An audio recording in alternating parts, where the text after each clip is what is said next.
जैसे 370 हो गया पास, कश्मीर में शांति है, जैसे राम मंदिर बन गया, कोई उत्पाद नहीं हुआ, दंगे नहीं हुए, वैसे ही अब इनकी अकाउंटेबिलिटी कहाँ गई? अमित शाह जी क्यों नहीं बोल रहे? हमें हिंदुओं के लिए पीड़ा है। अगर ये कश्मीर में हुआ था तो आज तक कश्मीर एक प्रोपेगेंडा बना हुआ था कि कश्मीरी पंडितों के साथ, कश्मीरी हिंदुओं के साथ अत्याचार हुआ। मान लिया उस समय पे सरकारें दूसरी थी, मान लिया आपके पास पावर नहीं थी, लेकिन आज तो आपके पास पावर है। लेकिन अब मोदी जी की सरकार है, एनडीए की सरकार है, पुलिस इनके हाथ में, सेना इनके हाथ में है। कौन लोग हैं जिनकी तकरीरों से दंगे फैले? बांग्लादेशी थे, वहाँ के लोकल मुसलमान थे। अलग अलग बयान आ रहे हैं सामने। हिंदुओं की प्रताड़ना देख के रोना आता है। अरे हम दुख मना रहे थे अफगानिस्तान के लिए, अफगानिस्तान में हिंदू और सिखों को छोड़ा ही नहीं, तालिबानी मानसिकता ने। पाकिस्तान में जो 22% हिंदू गया था, हम उसके लिए रोते थे, कोई मार देता है, कोई उनको कन्वर्ट कर लेता है। वही बांग्लादेश में हाल है। बांग्लादेश में 1 से 1.5 करोड़ हिंदू बचे हैं, 7 करोड़ के आसपास हुआ करते थे। नमस्कार, बहुत बहुत स्वागत है आपका हमारे चैनल ब्रॉडकास्ट इंडिया पर, और मैं हूं आपके साथ शुभम त्यागी। देश में राजनीतिक हालातों पर आज हम बात करेंगे, चाहे बंगाल का मुर्शिदाबाद हो या फिर राहुल गांधी का एक बार फिर विदेशी धरती पर जाकर भारत के लोकतंत्र पर सवाल उठाना हो। इसी पूरे मामले पर हमारे साथ बात करने के लिए रामेश्वर भैया हैं। उनसे लगातार बात होती आई है, लगातार राइट विंग और लेफ्ट विंग आइडियोलॉजी पर वो अपनी राय रखते आए हैं। भैया, सबसे पहला सवाल यही होगा कि मुर्शिदाबाद में जो हो रहा है, वक्फ बोर्ड अमेंडमेंट करती है केंद्र सरकार कानून बनाती है, लेकिन दंगे हो जाते हैं बंगाल में। सीए के वक्त भी हुआ था, जब सीए लेके आने वाले थे तो बंगाल से आवाज़ उठी थी, कैसा पूरे देश में माहौल बिगड़ा वो सब ने देखा। अब ऐसे ही वक्फ बोर्ड अमेंडमेंट जो एक्ट बना है, जो बिल बना है, जो अब एक्ट का उसने रूप ले लिया है, उसके बाद बंगाल के मुर्शिदाबाद में ही दंगे होते हैं, और दंगे होने के बाद हिंदू वहाँ से पलायन करने पर मौजूद है। 56 इंच का सीना, मोदी सरकार शांत बैठी है, क्या कहेंगे? देखिए शुभम जी, आपने बहुत बड़ा प्रश्न उठाया और केंद्र सरकार पे ही सवाल उठा दिया। मुझे लग रहा है आप पत्रकार ने तोप दाग दी है। तो मैं भी आपके शब्दों में ही अपने शब्द मिलाता हूँ कि मोदी सरकार विफल है पश्चिम बंगाल को लेके। ये बांग्लादेश को लेके भी विफल है। ये संसद में खड़े होकर बड़ी बड़ी बातें तो कर देते हैं, लेकिन इनकी विफलता का पैमाना अगर नापना हो तो पश्चिम बंगाल देख लो। अमित शाह जी ने जब बिल पास किया जा रहा था तो स्पष्ट कहा था कि जैसे 370 हो गया पास, कश्मीर में शांति है, जैसे राम मंदिर बन गया, कोई उत्पाद नहीं हुआ, दंगे नहीं हुए, वैसे ही यह भी होगा। तो अब इनकी अकाउंटेबिलिटी कहाँ गई? अमित शाह जी क्यों नहीं बोल रहे? हमें हिंदुओं के लिए पीड़ा है। एक व्यक्ति अपना घर छोड़ के जा रहा है, मुर्शिदाबाद से मालदा नदी पार कर रहा है, रातों रात हजारों लोग अपने घर मतलब छोड़ने को, पलायन करने को मजबूर है अपने ही देश में। अगर ये कश्मीर में हुआ था तो आज तक कश्मीर एक प्रोपेगेंडा बना हुआ था कि कश्मीरी पंडितों के साथ, कश्मीरी हिंदुओं के साथ अत्याचार हुआ। मान लिया उस समय पे सरकारें दूसरी थी, मान लिया आपके पास पावर नहीं थी, लेकिन आज तो आपके पास पावर। पश्चिम बंगाल में 2021 में भी वायलेंस हुआ था, तब भी आप कुछ नहीं कर पाए। 40,000 लोग पलायन करके असम तक भी चले गए थे। लेकिन अब मोदी जी की सरकार है, एनडीए की सरकार है, पुलिस इनके हाथ में, सेना इनके हाथ में है और बहुत ताकत है इनके पास। बिल पास करा लिया, राज्यसभा लोकसभा में बिल पास हुआ, राष्ट्रपति के साथ सिग्नेचर हो गया, अब कानून बन चुका है। जब वो बिल सुप्रीम कोर्ट के पास जाता है, एक्सेप्ट भी हो जाता है, ठीक है, उसकी सुनवाई भी चालू है। बड़ी बात यह है कि कौन लोग हैं जिनकी तकरीरों से दंगे फैले? ये कौन लोग हैं जिसमें ममता बनर्जी की पुलिस ने हाई कोर्ट में हलफनामा दिया है या दर्ज किया है, वो वहाँ की जो रिपोर्ट है, क्योंकि कोर्ट तो मांगेगा ना भैया क्यों हुआ दंगा। उसमें स्पष्ट लिखा है 1:30 बजे के आसपास, 2 बजे के आसपास, जुम्मे की नमाज के बाद एक उन्मादी भीड़ निकली। उसमें अधिकतर मुसलमान ही थे, क्योंकि मंदिर तोड़ेगा वो मुसलमान ही होगा, हिंदुओं को पलायन करने पे जो मजबूर करेगा वो मुसलमान ही होगा। कौन था ये लोग? बांग्लादेशी थे, वहाँ के लोकल मुसलमान थे। अलग अलग बयान आ रहे हैं सामने।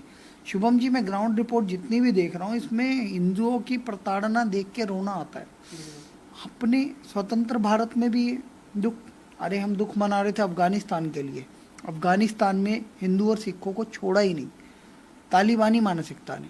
पाकिस्तान में जो 22% हिंदू गया था, हम उसके लिए रोते थे, वो बचा है बेचारा 2%, वो भी घटते घटते 1% होता जा रहा है। उनको कोई मार देता है, कोई उनको कन्वर्ट कर लेता है। वही बांग्लादेश में हाल है। बांग्लादेश में 1 से 1.5 करोड़ हिंदू बचा है, 7 करोड़ के आसपास हुआ करते थे, अच्छी खासी आबादी थी उनकी, है। हमने बांग्लादेश बना के, ईस्ट पाकिस्तान था वो, उस समय पे टैक्स तक दिया हमारे लोगों ने 1971 में, जब इंदिरा गांधी और हमारी सेना ने मिलके एक देश को पाकिस्तान की बलात्कारी जो सेना थी उससे मुक्त कराया था, मुक्ति बाही नहीं बना के। आज वो एहसान फरामोश कौम हमें नहीं मानती, वो देश हमें नहीं मानता, क्योंकि उसका तो काम ही है एहसान फरामोशी करना। लेकिन आज वो हमारी माताओं बहनों को ये कह रहे हैं कि तुम्हारे बच्चों को काट देंगे, तुम्हारे पुरुषों को मार देंगे, तुम हमारे साथ कॉम्प्रोमाइज स्थिति में चले जाओ। वो महिलाएं बहनें रो रही हैं, उनकी वेदना देखी नहीं जाती। तो मेरी केंद्र सरकार से, अमित शाह जी से, गृह मंत्री जी से प्रार्थना है कि जल्द से जल्द 450 किलोमीटर जो ये आप कह रहे हो कि बॉर्डर है, इसकी फेंसिंग की जाए और इस फेंसिंग के बहाने वहाँ पूरी सेना बिछा दी जाए, छावनी लगा दी जाए। आसपास के गांव जहाँ पे डेमोग्राफी बदल दी गई है, मैंने सुना 212, वैसे तो ज़्यादा ही गांव है, 212 से ज़्यादा गांव या ऐसी जगह हैं जहाँ पे डेमोग्राफी बदल गई। यहाँ पे भी 60% मुसलमान हो गया तो उन्होंने दंगा कर दिया, 40% यहाँ पे हिंदू था। तो 3 मेरे पास इसके समाधान है। पहला समाधान कि आप हमारा बॉर्डर सिक्योर करो, क्योंकि वहाँ बांग्लादेश में लगातार दंगे चल रहे हैं और वहाँ से घुसपैठिए आ रहे हैं, हमारे हिंदुओं को मार रहे हैं, महिलाओं माताओं बहनों का बलात्कार कर रहे हैं। 450 किलोमीटर फेंसिंग के बहाने वहाँ बीएसएफ भेजो और वहाँ की पुलिस को भी अपने अंडर में लो। कोई भी सरकार, केंद्र सरकार ये ऑर्डर दे सकती है कि वहाँ उस राज्य को यूनियन टेरिटरी घोषित कर दे, केंद्र शासित राज्य घोषित कर दे, समय है। या all forces power act, AFSPA लगता है, एफसा कहते हैं शायद, वो लगाएं। नहीं तो वहाँ पे 355 लगाए। कुछ लोग कह रहे राष्ट्रपति शासन लगा दो, वो भी मानने का। लेकिन अगर 355 लगाते, कम से कम थाने आपके अंडर में आ जाएंगे। जो पुलिस बेस्ड वर्क करती है वहाँ पे, जो पुलिस TMC के कार्यालय बन गए हैं, वो गलत नहीं कर पाएंगे। तो मैं यही कहना चाहता हूँ, जितना जल्दी हो सके इस कार्रवाई को करो, नहीं तो ये कैंसर फैलता चले जाएगा। क्योंकि brain dead, blood thirsty zombies जो बहकावे में आ जाते हैं कुछ मौलाना मौलवियों के और दंगे फसाद कर देते हैं, इनको रोकना बहुत ज़रूरी है। अगर आप नहीं रोक पाओगे तो आगे हिंदुओं के लिए और खतरा पैदा हो जाएगा। लेकिन जैसे भैया आपने बात की अफगानिस्तान, पाकिस्तान, बांग्लादेश, लगातार बात उठती है। जब भी बांग्लादेश में भी अगर हिंदुओं के साथ कुछ प्रताड़ना होती है तो यहाँ से लगातार आवाज़ उठती आई है। अमित शाह जी का ये जो बयान आता है कि एक चींटी भी नहीं मरेगी, सबको मानना पड़ेगा, जो ये कानून, जो अमेंडमेंट हुआ है वक्त में, ये मानना पड़ेगा। देश की संसद कानून पारित करती है, सरकारें कानून बनाती हैं, जेल हिंदू क्यों रहा है? क्यों अगर संभल में जब ASI का सर्वे होता है तो क्यों वहाँ दंगे होते हैं? क्या अब हिंदुत्ववादी सरकार है BJP, ये सबको पता, हिंदुत्व एजेंडे पे काम करती है, तो सरकार बिल बनाए, कानून बनाए तो हिंदू की सुरक्षा करने का काम भी तो उनका ही ना, थोड़ी ना पल्ला झाड़ लोगे। ममता बनर्जी खुल के मिलती है ना इमामों से, आप क्यों नहीं मिलते हो? आप क्यों बंगाल दौरा नहीं करते हो? गृह मंत्री क्यों नहीं बंगाल में जाते हैं? ये बहुत बड़ा प्रश्न है आपका। गृह मंत्री जी अभी तक पश्चिम बंगाल क्यों नहीं गए, मालदा क्यों नहीं गए? यह सबसे बड़ा दर्द है हमारा। क्योंकि उस समय तत्कालीन राज्यपाल धनखड़ जी गए थे 2021 में जब दंगे हुए थे। वो तो पॉलिटिकल वायलेंस था एक प्रकार का, अब तो एंटी हिंदू वायलेंस है। अब तो जाओ, अब तो हिंदू की सरकार हो। आपसे मेरा एक ही प्रश्न है कि आप वहाँ क्यों नहीं जा रहे और आप हिंदुओं के साथ आज क्यों नहीं खड़े हो? अमित शाह जी, प्रधान सेवक नरेंद्र मोदी जी, मैं तो राष्ट्रपति जी को भी कहूँगा, आप तो महिला हो, माताओं बहनों का दर्द देखिए, द्रौपदी मुर्मू जी आप भी जाइए और वहाँ पे कुछ एक समाधान दीजिए हिंदुओं को। क्योंकि वायलेंस हिंदुओं के खिलाफ ही हो रहा है, चाहे वो किसी भी स्थान पे हो। पुलिस में भी अधिकतर हिंदू ही हैं।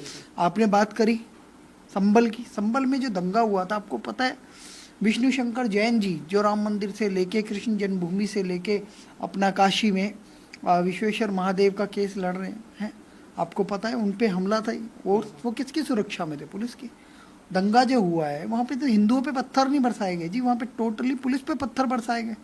वहाँ पे मुस्लिम वर्सेस पुलिस थे, क्योंकि आर्कियोलॉजिकल सर्वे ऑफ इंडिया जो है उसका सर्वे करने के लिए टीम जा रही थी। उस समय सर्वे की टीम के साथ वहाँ अधिवक्ता विष्णु शंकर जैन जी भी थे। तो ये पुलिस को भी पीटे, ये हिंदुओं को भी पीटे और गृह मंत्री जी शांत रहे। तो यह तो नहीं चलेगा, दोहरा रवैया हो गया। आप सिर्फ 56 इंच का सीना या अपने जो बड़े बड़े भाषण है वो संसद तक ही रखोगे, क्या ज़मीनी स्तर पे नहीं दिखाओगे? यह जिहाद बढ़ता चले जाएगा अगर आज आपने नहीं रोका। क्योंकि वहाँ पे आबादी बहुत बड़ी है जो कि बार बार वहाँ से तकरीरें लेके मौलानाओं के भड़कावे में पश्चिम बंगाल की तरफ आ रही है। आप भी दिल्ली में कभी आप नोटिस करना, जितने बांग्लादेशी रोहिंग्या घुसपैठिए पकड़े जाते, बंगाली बोलते हैं अधिकतर। इनको वोटर आईडी कहाँ का मिलता है? पश्चिम बंगाल के 24 परगना, मिदनापुर, मुर्शिदाबाद, मालदा, जहाँ दंगे हुए वहीं के उनके वोटर आईडी होते हैं, वहीं के उनके आधार कार्ड होते हैं। बनवाने वाले मान लिया टीएमसी वाले हैं या जिनको वोट चाहिए उनका वही है, कांग्रेस हो या कोई भी हो। लेकिन अब रोकना नहीं बनता क्या? सुप्रीम कोर्ट कितनी बार निर्देशित कर चुका है एनआरसी लगाओ, कितनी बार कह चुका है कि हम 10 करोड़ या 5 करोड़ भी मान लो, इन अवैध लोगों का बोझ नहीं सह सकते। सरकारी स्कीम ये ले रहे हैं, सर हमारी नौकरियों पे कब्जा ये करके बैठे, बिजनेसों पे कब्जा करके बैठे, कहीं ठेले लगा के बैठे, कहीं गलत काम कर रहे हैं। तो कहने का मेरा सीधा तात्पर्य आपके चैनल के माध्यम से ये है कि अमित शाह जी अब जागो। ये एक जिहाद का इन्होंने कॉल दे दिया है, गजवाए हिंद का कॉल दे दिया है, खिलाफत का कॉल दे दिया है। जो कैलीफेट इन्होंने करा था 1947 में, ये उसके लक्षण नज़र आ रहे हैं। अगर आज इन्हें नहीं रोका गया तो बहुत बड़ी मुसीबत का सामना हिंदुओं को करना पड़ जाएगा। अभी जागे, अभी करें। सुप्रीम कोर्ट की आपने बात की, तो सुप्रीम कोर्ट में पीआईएल दाखिल है।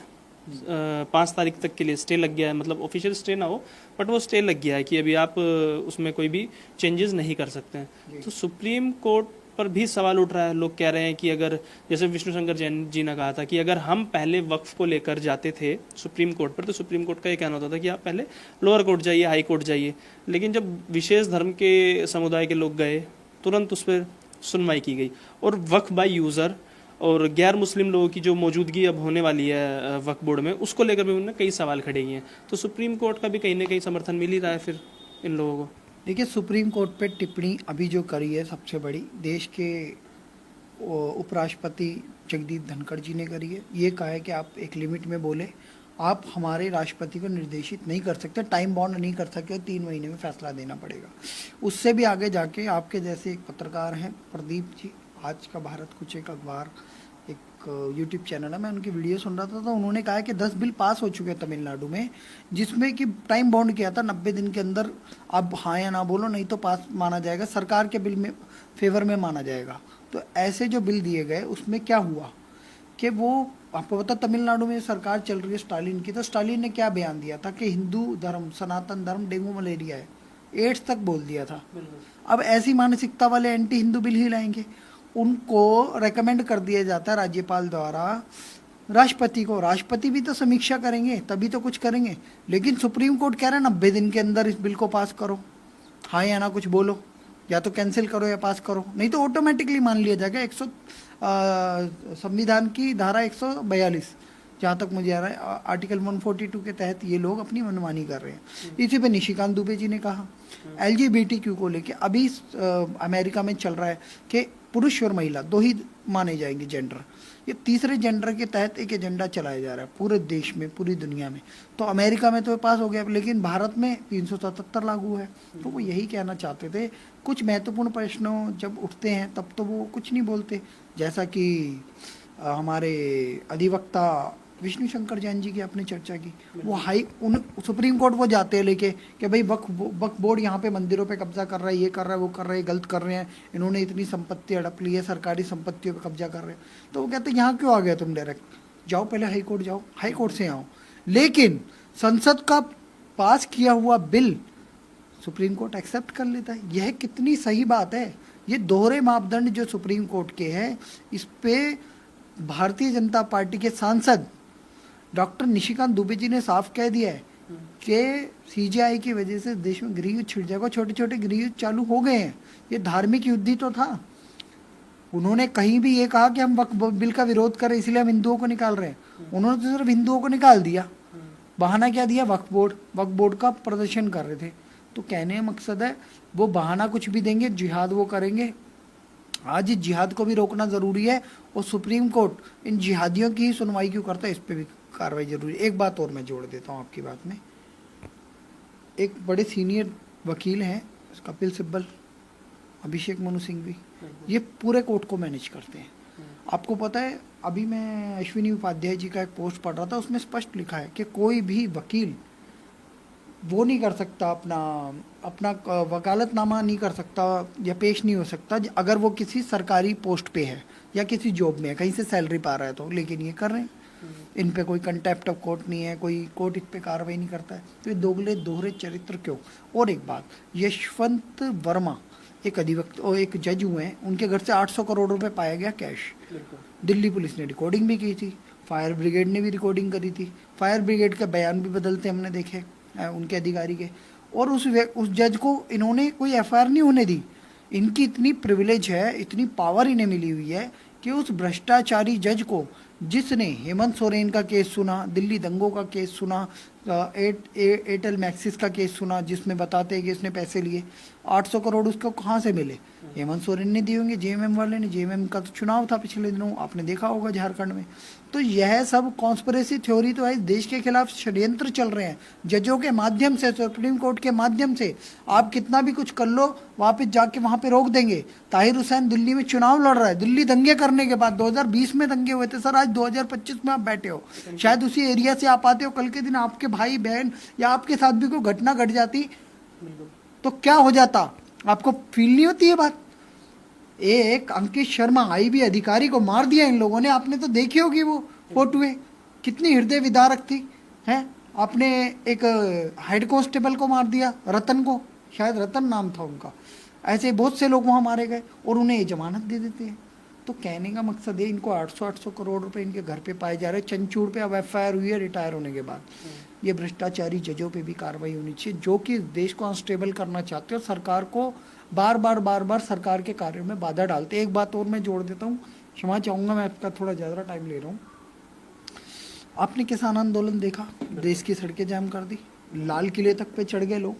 आपको पता उसमें एक एसआईटी गठित हुई थी सारे किसानों का। उसमें क्या लिया गया था? राय कि आप भारत सरकार द्वारा, मोदी सरकार द्वारा जो नया किसान बिल लाए हैं, इस पे अपनी राय दीजिए। आपको पता है उसमें 80% से ज़्यादा किसानों ने कहा था कि हम इस संशोधन, ये जो किसान बिल आया, संशोधन हुआ है, इसमें जो नए क्लॉज जुड़े हैं, हम इनसे सहमत है।